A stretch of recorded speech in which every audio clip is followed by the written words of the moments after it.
দেশ অস্থিতিশীল করার চেষ্টা করছে একটি পলাতক দল, বললেন প্রধান উপদেষ্টা।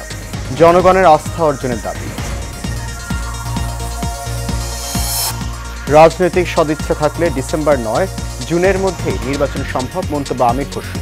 দেরি হলে বাড়বে সমস্যা। রাজধানীর শাহজাদপুরে আবাসিক হোটেলে আগুন, 4 জনের মরদেহ উদ্ধার করল ফায়ার সার্ভিস। এবং দেশে জিকা ভাইরাসের প্রথম ক্লাস্টার শনাক্তের খবর জানালো আইসিডিডিআরবি। আক্রান্ত 5।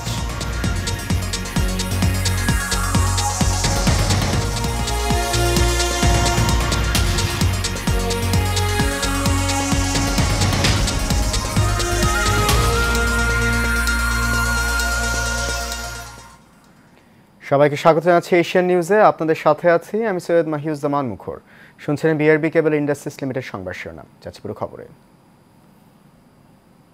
অন্তর্বর্তী সরকারের ওপর মানুষের আস্থা আছে এ কথা জানিয়ে প্রধান উপদেষ্টা অধ্যাপক ডক্টর মোহাম্মদ ইউনূস বলেছেন, দেশ অস্থিতিশীল করার চেষ্টা করছে একটি পলাতক দল। বিবিসি বাংলাকে দেয়া এক সাক্ষাৎকারে ডক্টর ইউনূস এ কথা বলেন। আজ সাক্ষাৎকারটি প্রকাশ করে সংবাদ মাধ্যমটি। আওয়ামী লীগ দেশকে ধ্বংসস্তূপে পরিণত করে গেছে বলে মন্তব্য করে অন্তর্বর্তী সরকার প্রধান বলেন, ধ্বংসস্তূপের মধ্য দিয়ে কাজ করে যাচ্ছে অন্তর্বর্তী সরকার। আওয়ামী লীগ কি নিষিদ্ধ হবে এমন প্রশ্নের জবাবে ডক্টর মোহাম্মদ ইউনূস বলেন, সবাই এই দেশের নাগরিক, এদেশের ওপরে সবার সমান অধিকার। দেশ থেকে কারো অধিকার কেড়ে নেওয়ার কোনো উপায় নেই, কিন্তু যে অন্যায় করেছে, যার বিচার হওয়া উচিত, তার বিচার হতে হবে। তাতে কতটা সফল হয়েছেন? ইজি যে নিলে নেবে, আমার তো করার কিছু নাই, যেহেতু আইন কানুন নাই দেশে, কাজে তারা যা ইচ্ছা তাই করতে পারে, ওর মধ্য দিয়ে জীবন। রাজনৈতিক সদিচ্ছা থাকলে ডিসেম্বর নয়, জুনের মধ্যেই নির্বাচন সম্ভব বলে মন্তব্য করেন বিএনপির স্থায়ী কমিটির সদস্য আমির খসরু মাহমুদ চৌধুরী। নবনির্বাচিত আইনজীবী নেতৃবৃন্দকে সঙ্গে নিয়ে বিএনপির প্রতিষ্ঠাতা জিয়াউর রহমানের সমাধিতে শ্রদ্ধা জানানো শেষে সাংবাদিকদের কথা জানান তিনি। মেহরাব সুমনের রিপোর্টে দেখুন বিস্তারিত। বাংলাদেশ জাতীয়তাবাদী কর আইনজীবীদের নবনির্বাচিত নেতৃবৃন্দের পক্ষ থেকে শহীদ প্রেসিডেন্ট জিয়াউর রহমানের মাজারে শ্রদ্ধা নিবেদন করা হয়। এ সময় উপস্থিত ছিলেন বিএনপির স্থায়ী কমিটির সদস্য আমির খসরু মাহমুদ চৌধুরী সহ আইনজীবী দলের নেতারা। শ্রদ্ধা নিবেদন শেষে আমির খসরু মাহমুদ চৌধুরী বলেন, গণতান্ত্রিক দেশে জনগণ স্বাধীনভাবে মত প্রকাশ করবে, নতুন দল গঠন করবে, এটা তাদের গণতান্ত্রিক অধিকার। যে রাজনীতিতে সকলের সমান অধিকার থাকবে, রাজনীতিতে অংশগ্রহণ করা, দল গঠন করা, তাদের নিজস্ব মতামত, তাদের বক্তব্য, তাদের দর্শন, তাদের চিন্তা জনসমক্ষে তুলে ধরার জন্য এই অধিকার সকলের থাকবে। সুতরাং সেই ক্ষেত্রে যে দলটি হয়েছে তারা তাদের কথাগুলো বলেছে। সাংবাদিকদের করা এক প্রশ্নের জবাবে তিনি বলেন, জনগণের ক্ষমতা জনগণকে বুঝিয়ে দিতে দ্রুত সময়ের মধ্যে নির্বাচন দিতে হবে। আমাদের আন্দোলন সমাপ্ত হয়েছে, ফ্যাসিস্ট বিতাড়িত হয়েছে, স্বৈরাচার বিতাড়িত হয়েছে।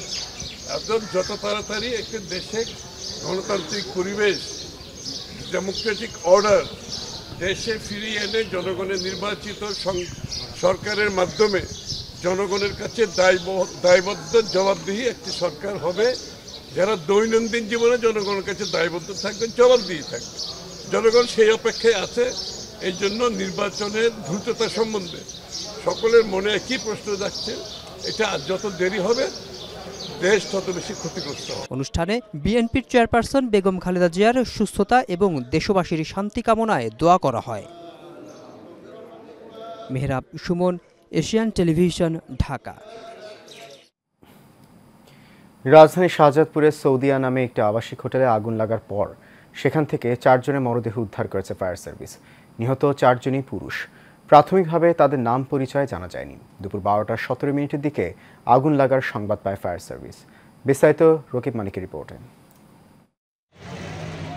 নিয়ম নীতির তোয়াক্কা না করেই রাজধানীতে তৈরি হচ্ছে একের পর এক হোটেল। আবাসিক ভবনের নকশার অনুমোদন নিয়ে বানানো হচ্ছে বাণিজ্যিক হোটেল, যেখানে নেই কোনো অগ্নি নির্বাপন ব্যবস্থা। রাজধানীর শাহজাদপুর সৌদিয়া হোটেলে দুপুর 1টার দিকে দোতলায় আগুন লাগে।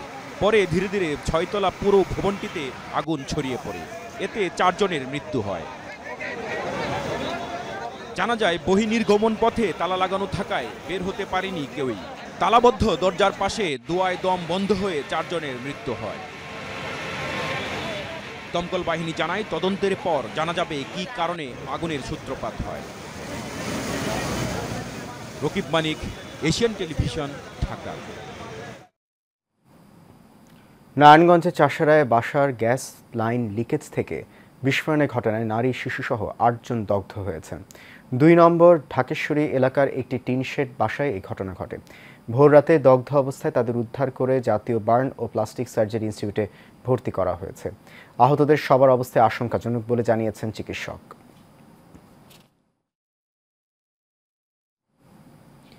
দেশের সর্বোচ্চ বেসামরিক সম্মাননা মরণোত্তর স্বাধীনতা পুরস্কারে ভূষিত করা হচ্ছে নিহত বুয়েট শিক্ষার্থী আবরার ফাহাদকে।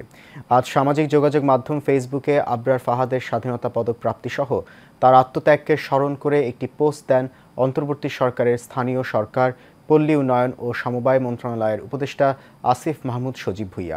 2019 সালে বাংলাদেশ প্রকৌশল বিশ্ববিদ্যালয়ের ছাত্র আবরারকে শিবির সন্দেহে নিজ ক্যাম্পাসে পিটিয়ে হত্যা করা হয়।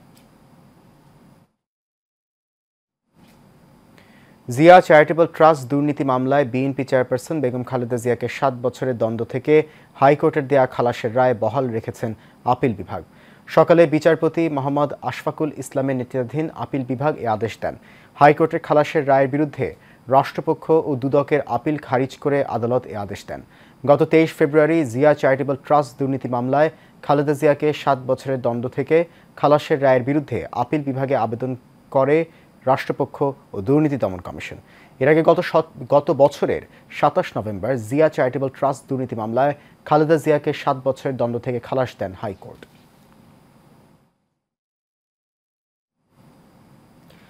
বহুল আলোচিত সাদিক অ্যাগ্রোর মালিক ইমরান হোসেনকে গ্রেপ্তার করেছে সিআইডি। দুপুরে তার গ্রেপ্তারের বিষয়টি নিশ্চিত করেছে পুলিশের অপরাধ তদন্ত বিভাগ, সিআইডির একটি দায়িত্বশীল সূত্র। সিআইডি জানায় তার বিরুদ্ধে 133 কোটি টাকা পাচারের মামলা রয়েছে।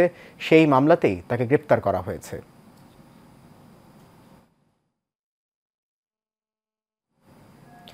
বাংলাদেশে প্রথমবারের মতো জিকা ভাইরাসের ক্লাস্টার শনাক্ত হয়েছে। আন্তর্জাতিক উদারময় গবেষণা কেন্দ্র বাংলাদেশ ICDDRB 5 জনের মধ্যে এই ভাইরাস পেয়েছে। সোমবার সংস্থাটি তাদের ফেসবুক পেজ এবং ওয়েবসাইটে এই সংক্রান্ত তথ্য দিয়েছে। ICDDRBর পক্ষ থেকে বলা হয়েছে 2023 সালে সংগ্রহ করা নমুনা পর্যালোচনা করে তথ্য পেয়েছেন তারা। বিজ্ঞানীরা সমগ্র জিনোম সিকোয়েন্সিং এবং তুলনামূলক বিশ্লেষণ ব্যবহার করে প্রকাশ করেছেন যে বাংলাদেশি এই স্ট্রেইন এশিয়ান লাইনেজের অন্তর্গত। এতে আক্রান্ত হলে মাইক্রোসেফালি ও অন্যান্য স্নায়বিক রোগের মতো গুরুতর সংকট দেখা দিতে পারে। ICDDRB তাদের ওয়েবসাইটে দেয়া তথ্যে জানিয়েছে বাংলাদেশের গ্রীষ্মমণ্ডলীয় জলবায়ু, এর উষ্ণ তাপমাত্রা এবং দীর্ঘ বর্ষাকাল এডিস মশার জন্য সর্বোত্তম প্রজনন পরিস্থিতি তৈরি করে।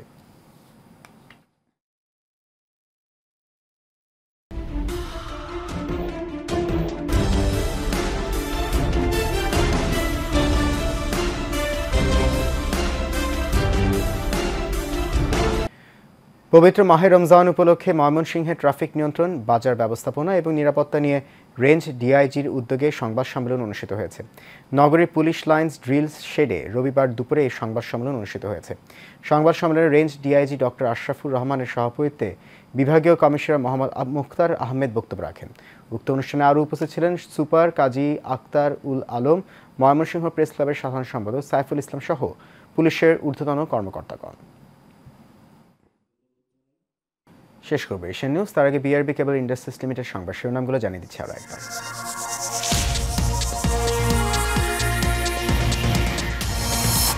দেশ অস্থিতিশীল করার চেষ্টা করছে একটি পলাতক দল, বললেন প্রধান উপদেষ্টা। জনগণের আস্থা অর্জনের দাবি। রাজনৈতিক সদিচ্ছা থাকলে ডিসেম্বর নয়, জুনের মধ্যে নির্বাচন সম্ভব, মন্তব্য আমির খসরুর। দেরি হলে বাড়বে সমস্যা। রাজধানীর শাহজাদপুরে আবাসিক হোটেলে আগুন, 4 জনের মরদেহ উদ্ধার করল ফায়ার সার্ভিস।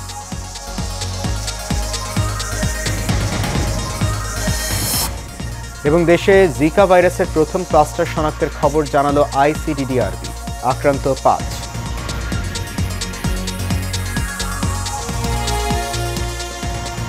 এশিয়ান নিউজ এ পর্যন্ত। আমাদের পরবর্তী সংবাদ দেখার আমন্ত্রণ রইল। এতক্ষণ সঙ্গে থাকার জন্য অনেক ধন্যবাদ সবাই।